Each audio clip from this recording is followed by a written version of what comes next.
KSRTC ബസ്സിൽ സ്ത്രീകൾക്ക് സൗജന്യ യാത്ര നൽകുമെന്ന പ്രഖ്യാപനത്തിൽ എതിർപ്പുമായി സ്വകാര്യ ബസ് ഉടമകൾ.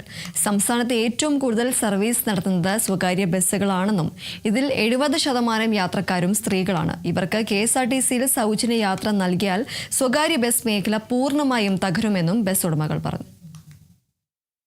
നിയമസഭാ തെരഞ്ഞെടുപ്പിന് മുമ്പ് ഇന്ദിരാ ഗ്യാരണ്ടിയിൽ ഉൾപ്പെടുത്തി കോൺഗ്രസിന്റെ പ്രഖ്യാപനമായിരുന്നു സ്ത്രീകൾക്കുള്ള സൗജന്യ യാത്ര. 102 സീറ്റ് നേടി അധികാരത്തിൽ വന്നതിന് പിന്നാലെ സൗജന്യ യാത്രക്കുള്ള നടപടികളും കെ.എസ്.ആർ.ടി.സി ആരംഭിച്ചു. ഇതിനെതിരെയാണ് സ്വകാര്യ ബസ് ഉടമകൾ രംഗത്ത് വന്നത്. കോൺഗ്രസിന്റെ നയം നടപ്പിലാക്കിയാൽ സ്വകാര്യ ബസ്സുകൾ കട്ടപ്പുറത്താകുമെന്ന് ഉടമകൾ പറഞ്ഞു. നമ്മുടെ റൂട്ടിൽ കൂടെ തന്നെ ആണെങ്കിലും സ്ത്രീകളാണ് കൂടുതലും യാത്ര ചെയ്യുന്നത്. ആ റൂട്ടിൽ കൂടെ കെ.എസ്.ആർ.ടി.സി ഇടുകയാണെങ്കിൽ, ഇപ്പോൾ ഓൾറെഡി തന്നെ കെ.എസ്.ആർ.ടി.സി ഉണ്ട്, അവർ ഇടുകയാണെങ്കിൽ പോലും സ്ത്രീകൾ കൂടുതലും കെ.എസ്.ആർ.ടി.സിയിലേക്ക് പോകും.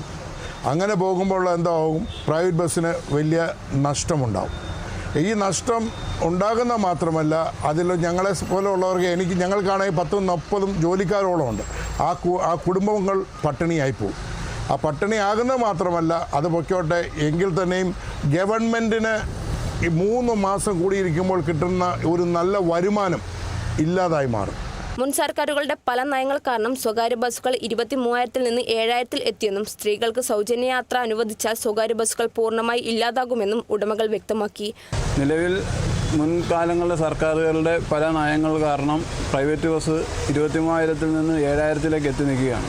ഈ എത്തി നിൽക്കുന്ന സമയത്താണ് പുതിയൊരു സർക്കാർ വരുമ്പോൾ സ്ത്രീകൾക്ക് സൗജന്യമായി യാത്ര അനുവദിച്ചു കൊടുത്തിരിക്കുന്നത്. ഈ അനുവദിച്ചു കൊടുക്കുന്നത് കൂടി 7,000 ബസ് എന്നുള്ളത് പ്രൈവറ്റ് ബസ് പൂർണ്ണമായിട്ടും 70% ദിവസവും സ്ത്രീ യാത്രക്കാരെ ആണ് പ്രൈവറ്റ് ബസ്സിൽ മുമ്പോട്ട് പോകുന്നത്.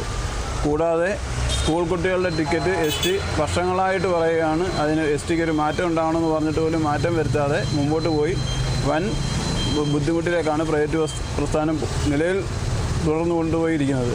ഉടമകളെ മാത്രമല്ല, ബസ് ജീവനക്കാരെയും നിരവധി കുടുംബങ്ങളെയും സർക്കാരിന്റെ തീരുമാനം പട്ടിണിയിലാക്കുമെന്നും ഉടമകൾ പറയുന്നു. Kerala vision news, Alappuzha.